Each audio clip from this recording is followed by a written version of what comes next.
Pirated SPG. Striktong patnubay at gabay ng magulang ang kailangan. Maaaring may masiselang tema, lengguwahe, karahasan, sexual, horror o droga na hindi angkop sa mga bata.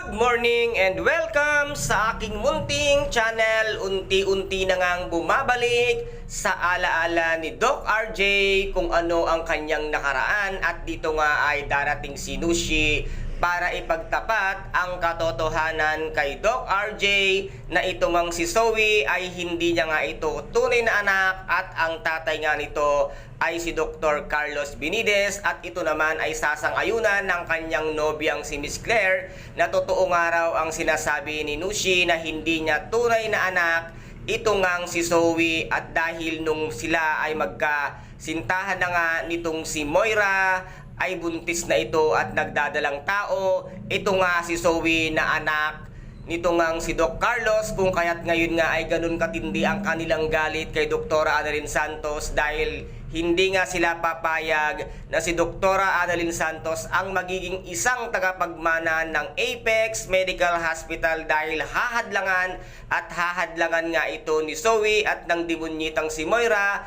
para si Zoe ang tawaging legitimate na anak nga nitong si Doc RJ. Ngunit ipagpipilitan nga nitong si Nushi ang katotohanan na isaksak sa isipan nito ngang si Doc RJ na hindi niya ito anak at anak nga ito ni Doc Carlos, at sasabihin nga niyang mag-iingat ka Doc RJ dahil nga si Moira ay buhay na buhay pa, at dito na nga rin sasabihin ni Nushi na itong si Morgana ay siya ang tunay na nasa kanyang harapan, at ginamit nga lang ito ni Moira ang kanyang pangalan upang pagtakpan ang kanyang mga kasalanan, at binayaran siya ni Madam Chantal na kanyang mama ng malaking halaga para nga maitago ito ngang demonyitang si Moira. At dito naman ay sasambulat na ang lahat ng katotohanan at liliit na rin ang mundo nga nitong mag-inang demonyitang Moira at bruhang si Zoe, kung kaya't ngayon hintayin nyo at damhin ninyo ang isang ganti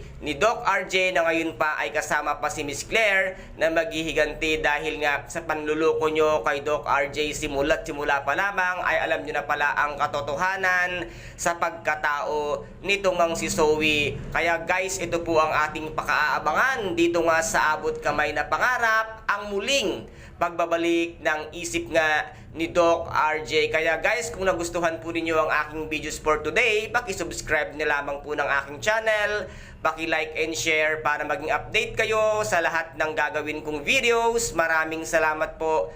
Ingat, God bless and bye-bye!